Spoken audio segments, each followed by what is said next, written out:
مقامات تاجیکستان میگویند که شرکت اورالسکی اویالینی اجازه پرواز هواپیماها در برخی از مسیرها را ندارد، ولی روسیه طریق فشار میخواهد تا این سمتها فعال باشند. به این دلیل جانب تاجیکستان میگوید با پرواز هواپیماها در سمت پرم و چلیابینسک با شرکت اورالسکی اویالینی اجازه نمیدهد. مقامات تاجیکستان یک روز بعد از نشر اظهارات مقامات وزارت نقلیات روسیه در رابطه با منع چند پرواز هواپیمای شرکت اورالسکی اویالینی جواب گفتند. وزارت نقلیات روسیه ادعا کرد که تاجیکستان بدون آگاهی پیشکی و نقض سازشنامه‌های بین‌المللی با پرواز شرکت اورالسکی اویالینی در مسیر پرم دوشنبه اجازه نداد. با گفته وزارت این حالت باعث اجرا نگشتن پرواز و نقض حقوق مسافران گردیده و درخواست شرکت اورالسکی اویالینی برای پروازها در مسیر کراسنودار خوجند، چلیابینسک دوشنبه و ژوکووسکی کولاب نیز هنوز تصدیق نشدند. اما عزیز نبیزاده، معاون اول رئیس آژانسی آویاسیای گراژانی حکومت تاجیکستان روز 14 مارس در صحبت اختصاصی با رادیو آزادی گفت که جانب روسیه برای پرواز هواپیماها در این خط سیرها اجازه ندارد. نه، من شما میگم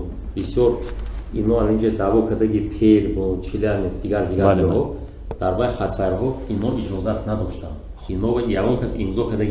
با گفته نبیزاده پرواز هواپیماها از جانب شرکت اورالسکی اویالینی خیلی زیاد است و روسیه پریتید یا برابر پروازی را رعایت نمی کند. به این دلیل تاجیکستان می خواهد تا این ببندوباری تنظیم شود، اما روسیه ضرب الاجل گذاشته است. تا کنون جانب تاجیکستان تصمیم نهایی را صادر نکرده است، اما عزیز نبیزاده معاون اول رئیس آژانسی آویاسیای گراژانی در نزد حکومت تاجیکستان میگوید برای پرواز هواپیماها به سمت‌های که جانب روسیه ادعا دارد اجازه نمیدهد. ما حاضر کار کرده ایستادیم، ممکن باشد ما با هوکی چخه با ما محدودیت کرد، ممکن ما محدودیتی همین طور کنیم یا که ممکن یگان راه رو میبینیم، هم میبینیم. یعنی اجازه نمیتین با اون چیزی؟ نه، ولی اجازه نمیتین. در همین حال جانب روسیه به منظور حل این مشکل از مقامات تاجیک خواستند تا روزهای 22 و 23 مارس برای مذاکرات با مسکو بیایند و تا آن مدت برای پروازهای اورالسکی اویالینی اجازه بدهند. مقامات تاجیک مطمئنند که روسیه از طریق فشار میخواهد بازار نقلیات هوایی تاجیکستان را زیر کنترل بگیرد. آنها میگویند سال 2 مرتبه در بهار و تیر ماه در اوج سفر شهروندان تاجیکستان با مهاجرت روسیه از این گونه فشار کار میگیرد. همکنون وقت نشان میدهد که تاجیکستان با فشار روسیه تا 22 و 23 مارس طاقت میارد و یا سرخم میکند، چون بحث‌های قبلی نشان دادند که تاجیکستان در قبال فشارهای روسیه ناگزیر است و با خواسته‌های این کشور تن میدهد. جنگ هوایی میان تاجیکستان و روسیه بعد آن برخاست که تاجیکستان در آخر سال 2016 با پرواز هواپیماهای شرکت یمل از فرودگاه ژوکووسکی ولایت